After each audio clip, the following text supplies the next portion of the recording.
India has hanged a Kashmiri man for his involvement in an attack on Parliament in 2001. Then gunmen stormed the legislature, killing 9 people. A curfew has been imposed in several parts of Kashmir over fears of a backlash against Afzal Guru's execution. Well, Manish Tiwari is India's Minister for Information and Broadcasting. He joins me on the line now from New Delhi. Minister, why has it taken so long, this process, to execute this man?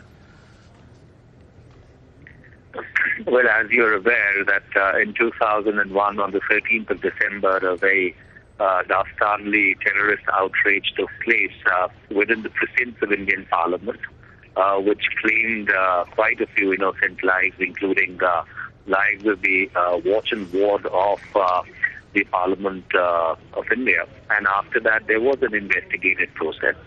The investigative process culminated into a prosecution process, which then went through 3 layers of judicial review at the trial court, then at the first appellate stage, and then at the second appellate stage with the Supreme Court. In this process, certain people who were accused were acquitted by the courts, and the others were convicted. And after that, you have a process of clemency, which is independent of judicial power, which is vested in the President of India in terms of Article 72 of the Indian Constitution.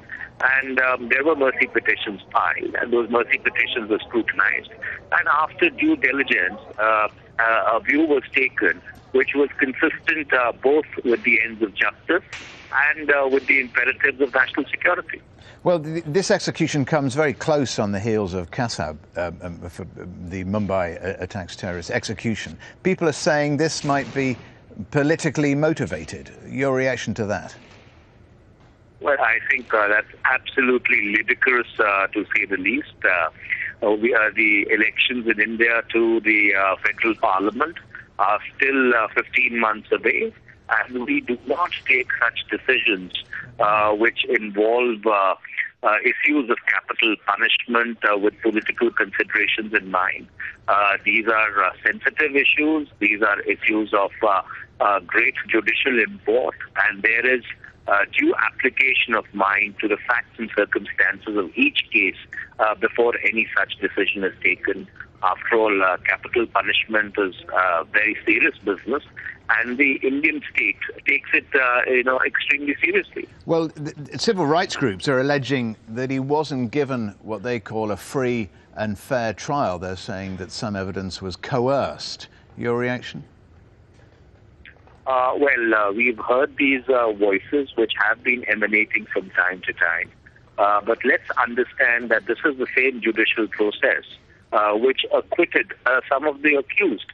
So therefore, if the process has been unfair, if it has been arbitrary as it is being alleged, then how come certain people did get acquitted during that process itself? And if some could be acquitted, this means based upon the doctrine of impartiality, the others could have been also acquitted if they would have been found to be innocent.